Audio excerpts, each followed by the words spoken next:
Namaste Bitia.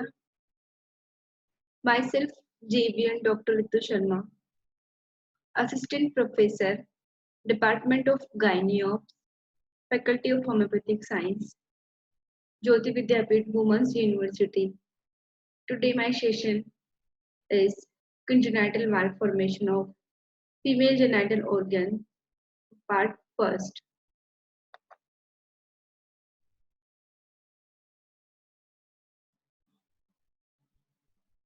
Introduction. From the embryological consideration, the following facts can be deduced. Developmental anomalies of the external genitalia, along with ambiguity of sex, are usually genetic in origin, and major anatomical defect of the genital tract is usually associated with urinary tract abnormality. This is 40%. Skeletal malformation, this is 12%, and normal gonadal function.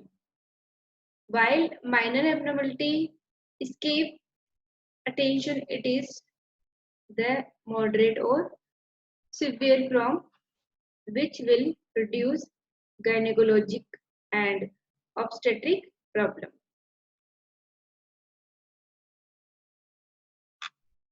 Now, developmental anomalies of the external genitalia.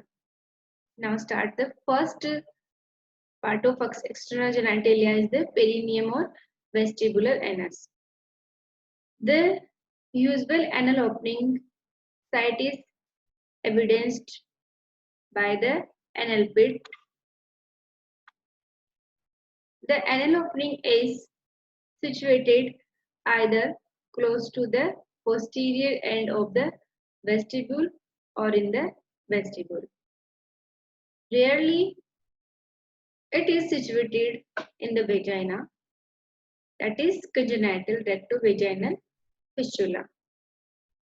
If there are features of obstruction or the opening is situated high in the vagina, full through operation is to be done, bringing the anal end or to the anal pit with prior colostomy.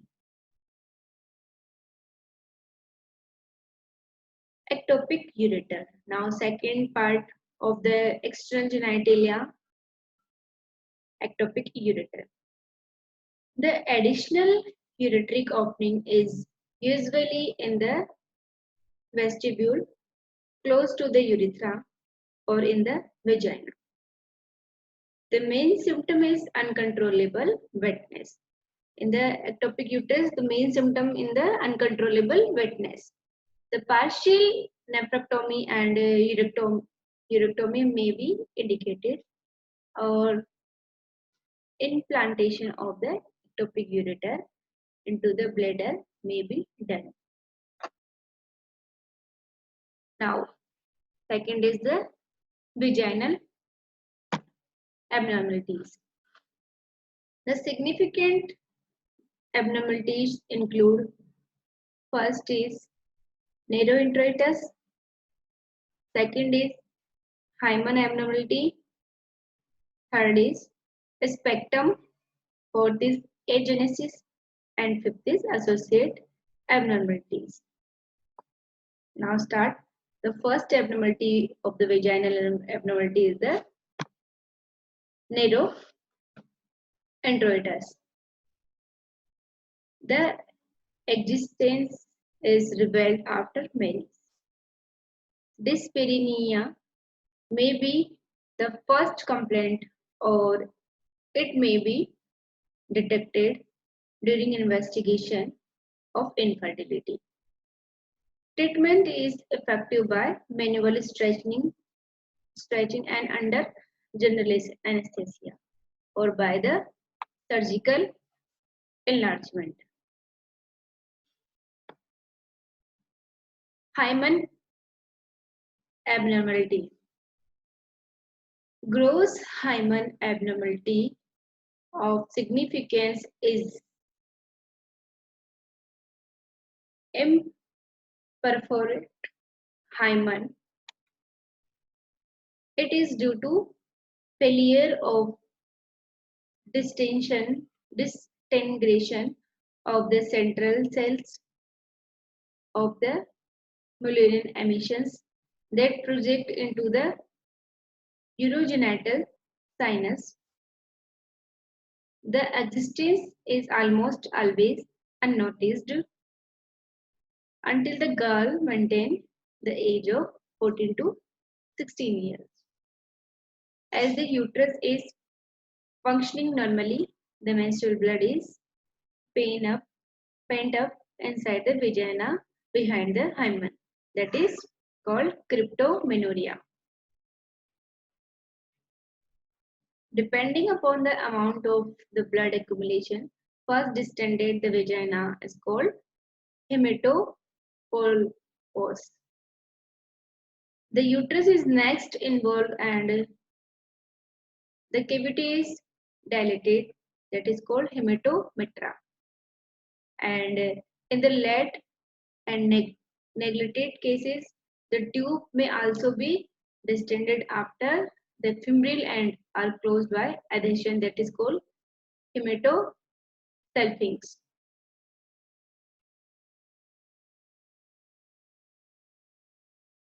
This diagram is show different type of hymen abnormalities. That is, first is hematocolapse.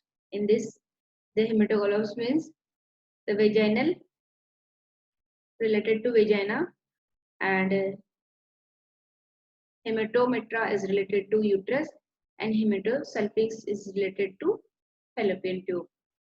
This is imperforated hymen. Hematocolapse and hematometra due to imperforate hymen.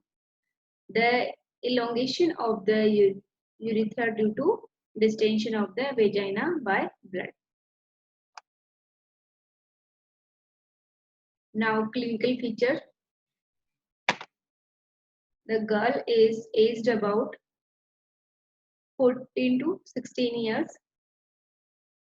The chief complaint, the periodic lower abdominal pain, which may be consideration primary amenorrhea, and urinary symptoms such as frequency, dysuria, or even retention of urine. In fact, the significant cases, the presenting feature may be retention of urine. The cause of retention is due to elongation of the urethra. Abdominal examination reveal a suprapubic swelling which may be uterine or full bladder. Prior catheterization reveal the true state. Vulval inspection reveal a tense bulging membrane of bluish coloration. In majority, however, it is not the true hymen, but the obstetric membrane is a transverse vaginal septum close to the inner aspect of the hymen. The rectal examination reveals the bulged vagina, and ultrasonography can make the diagnosis of hematometra and hematocolpus. In the newborn, usually within 1 week of the birth, accumulate mucus behind the imperforate membrane, give the clinical entity of mucocolpos. The secretion is either from the desquamated vaginal epithelial cell or from the cervical glands.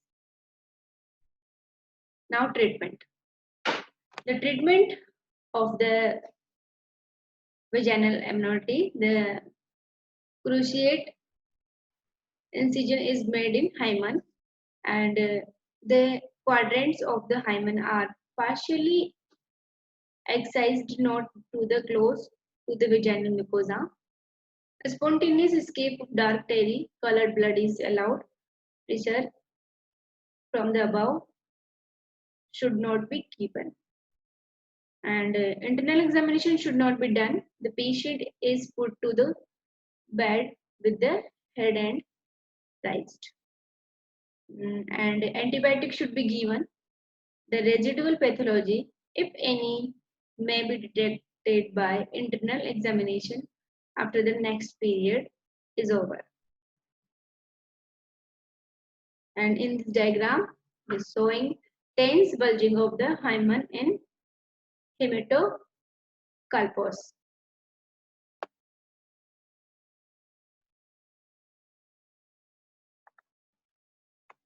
This session is powered by digital version 2.0 Jyoti Vidyapeeth Women's University. I hope you are satisfied with my digital session. If you have any query, please mention in comment box. I will resolve it. Thank you.